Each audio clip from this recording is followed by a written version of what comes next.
Hello all, welcome to Mythologics YouTube channel. ఈరోజు మనం తెలుసుకోబోయే కథ జ్ఞానోదయం. ఇది ఒక అద్భుతమైన నీతి కథ. ఒకసారి శ్రీకృష్ణదేవరాయలు తన పెంపుడు కుక్కతో పెద్ద పడవలో ప్రయాణిస్తున్నారు. కుక్కకి సౌకర్యంగా లేదేమో, మొరుగుతూ తెగ అల్లరి చేస్తుంది. విసుక్కున్నారు రాయలవారు. కుక్కని అదుపులో పెట్టడం ఎవరి వల్ల కాలేదు. తెనాలి రామకృష్ణుడు వచ్చి, మహారాజా, తమరు అనుమతిస్తే కుక్కని నేను అదుపు చేస్తాను అన్నాడు. సరేనన్నారు రాయలవారు. వెంటనే తెనాలి రామకృష్ణ ఆ కుక్కను తీసుకుపోయి నదిలో పారేశారు.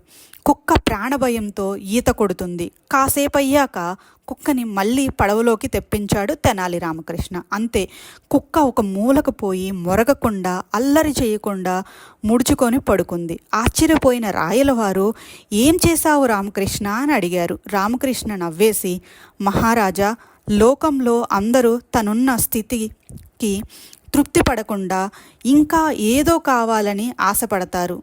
నీటిలో పడేశాక అంతకుముందు తానెంతో సురక్షితమైన ప్రదేశంలో ఉన్నదో అని అర్థమయ్యి కుక్కకి జ్ఞానోదయం అయ్యింది అన్నాడు. అలాగే మన పిల్లలకు ఎన్ని సౌకర్యాలు కల్పించినా వాటి విలువ అర్థం కావడం లేదు. కావున కష్టం యొక్క విలువను సమాజంలో ఏమాత్రం సౌకర్యాలు లేకుండా జీవించే వారి గురించి తెలిపి వాళ్ళకు కూడా విలువ తెలియచేయాలి. Hope you like this story. Thank you.